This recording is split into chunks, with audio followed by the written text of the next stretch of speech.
Hi and welcome everyone. So today we are going to talk about the tools that you must know as a DevOps engineer. In my another screen you can see that I have listed some things. Now in this video we are going to talk about how these things are actually helpful for a DevOps engineer. Now if you don't know who the DevOps engineer is, let me give you a little picture here. Maybe I'll start. I'll start with a little storytelling for you. Okay. Okay. All right.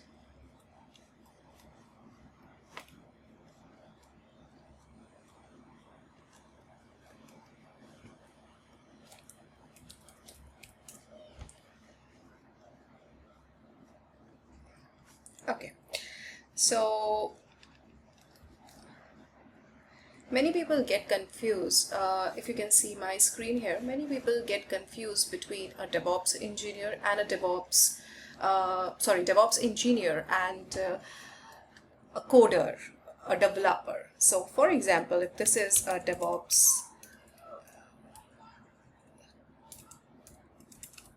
engineer and consider this as a developer, let me give you a quick example.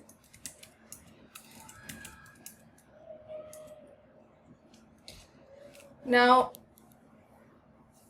a developer is a person who understands the business problem and create a solution according to that.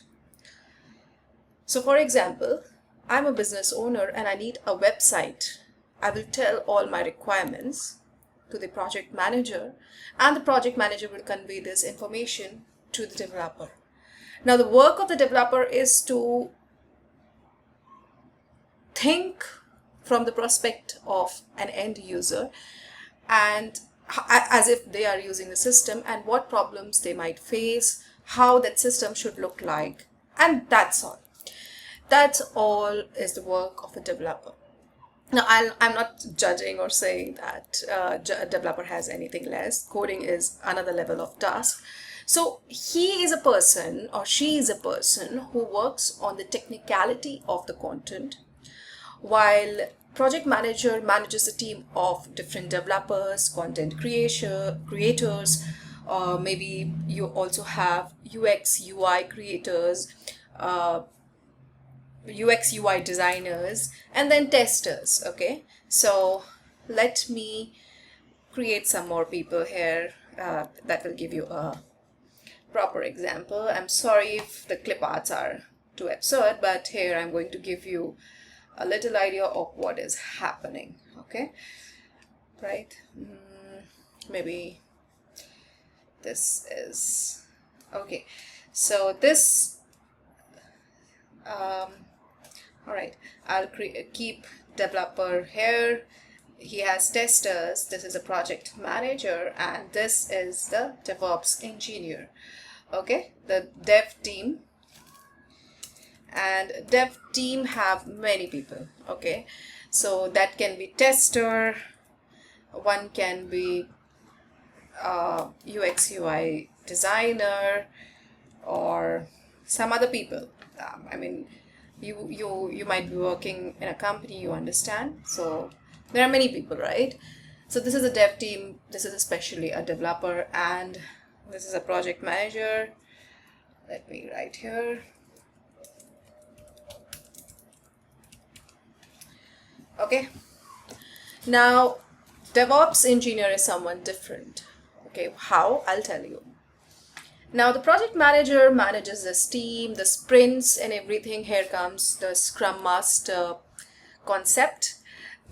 Project manager might also be the Scrum Master, or project manager may lead one of the Scrum Masters. They work under strict deadlines, deliverables, backlogs and whatnot.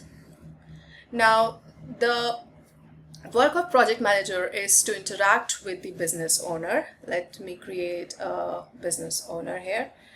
Okay, this is the business owner. All right. Again, I'm sorry for the absurd clip arts that I'm creating here, but it is said in human psychology, the funnier, the better, because it is easier to remember. Okay. Client. Okay. So, all right. Yeah, right. So this client interacts with the project manager. The project manager leads the team of the developers. Okay. Oh, the developers, and the problem is resolved, and this flow goes on. Okay. Now, if you see, this is a kind of static thing, right? Software is not a piece of code which is delivered at one time. It keeps on upgrading, bugs keep on arriving, and it gets resolved immediately, and the process is ongoing. It is not like that client comes, gives a problem, the solution is made, and the project manager deals with it and it's done, right? It doesn't happen like that in the real world. In the real world, things are ongoing like a cycle. You know how? Now this is different. I'll tell you how to manage that. Now, whenever you create a piece of code, that code is not delivered on a piece of paper, right? It is delivered in a form of a software. And a software is something, you can say, alive and always upgrading. Now, in today's era, softwares live on cloud, right? So let's okay, I'll remove this part and bring it down.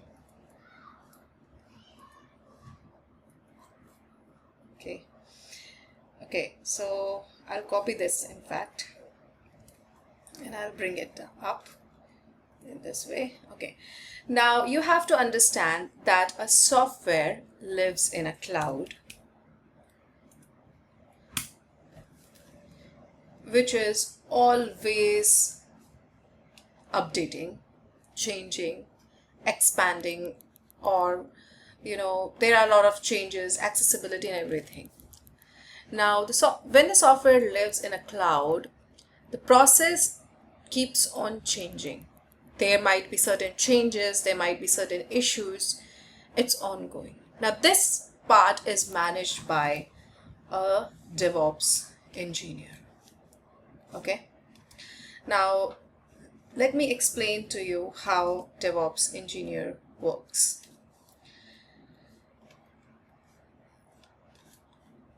And he is okay, I just work here. Okay, here is the diagram. Okay, now the DevOps engineer is focused majorly on the operation part of the software. Now, you have to understand that project manager is dealing with the client and the dev team, not with the operations.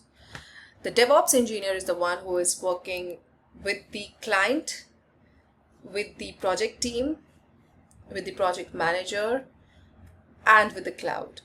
So it is an extra task here that a DevOps engineer is hired for.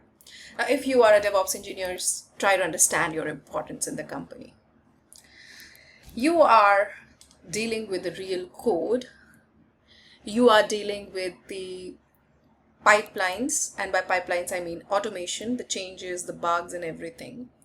You are also dealing with the dev team. So it is very obvious that you should know all these tools.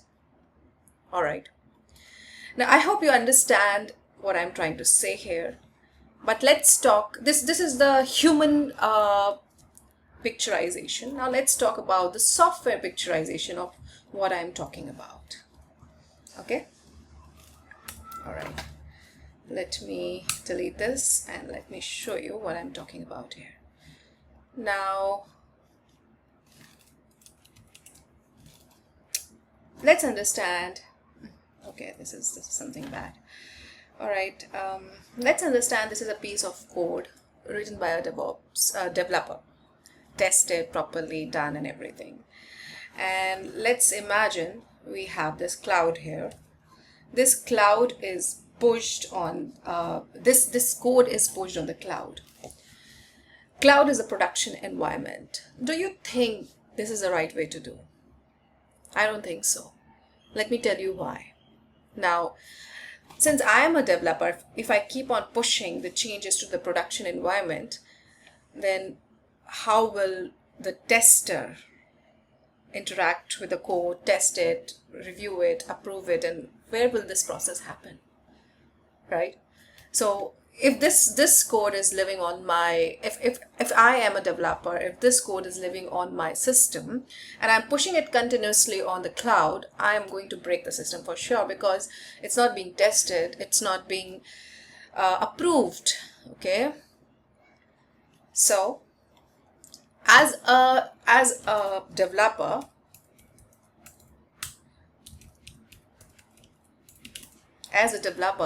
what I'm going to do is, this is my local machine. I'm going to sync it with a platform called GitHub. Okay.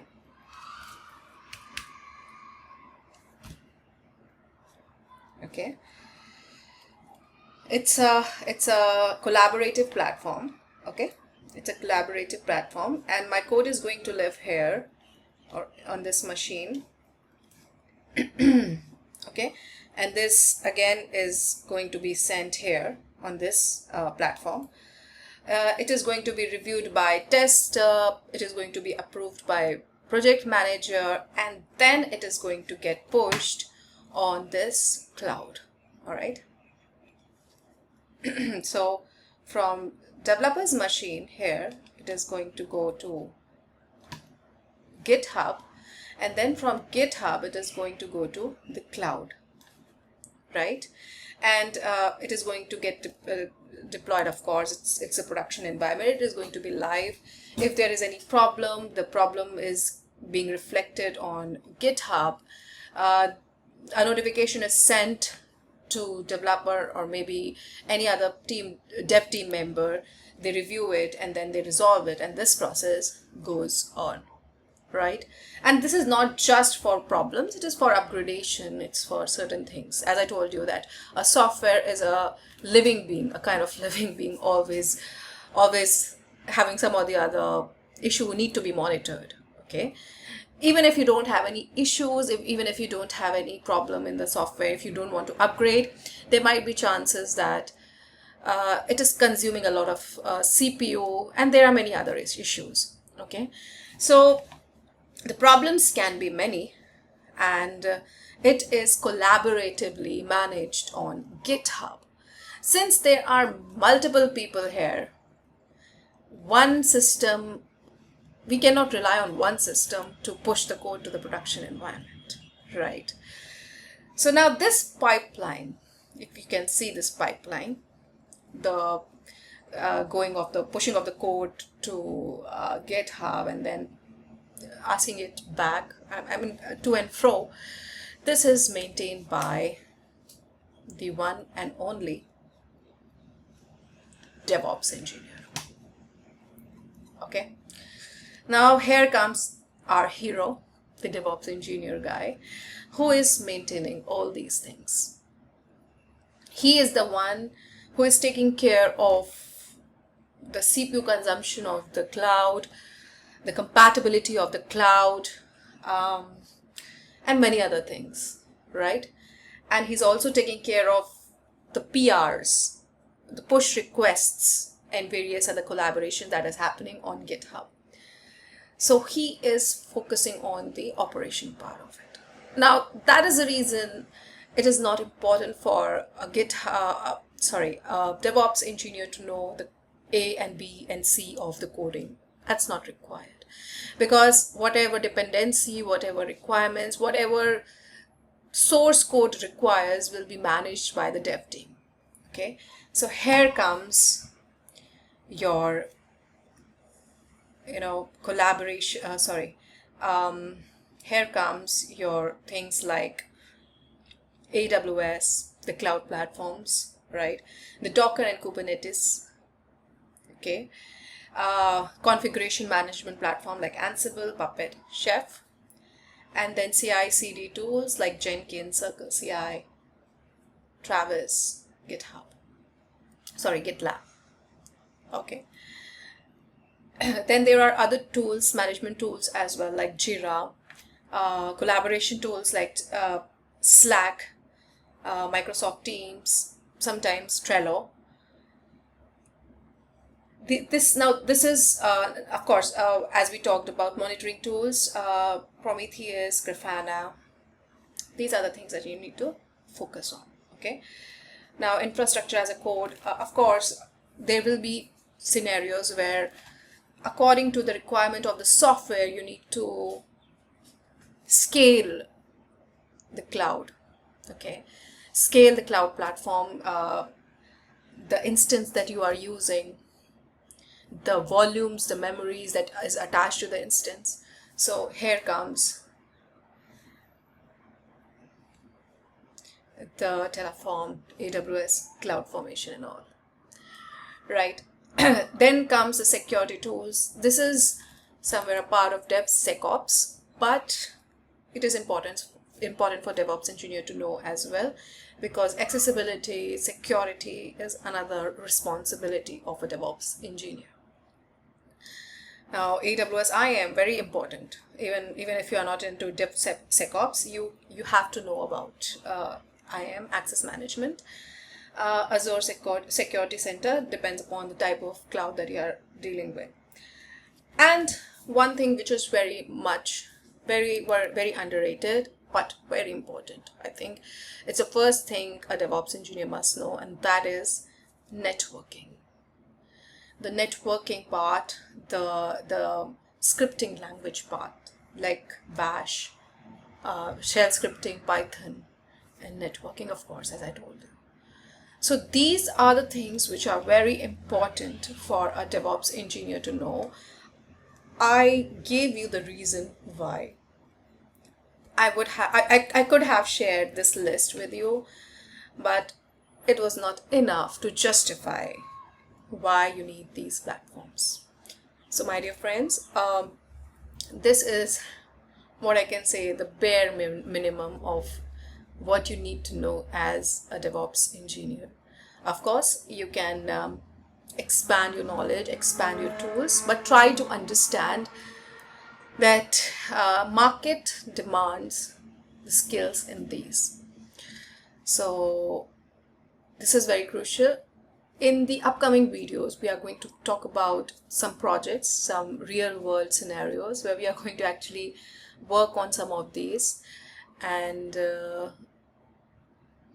you can follow me on GitHub and LinkedIn as well, where we can talk about certain issues that I face every day as a DevOps engineer. So thank you for joining me. Hope you enjoy the video. Do share your comments. Do let me know if I missed on something, or is there anything I can improve while creating this video. Thank you for your time. Happy learning.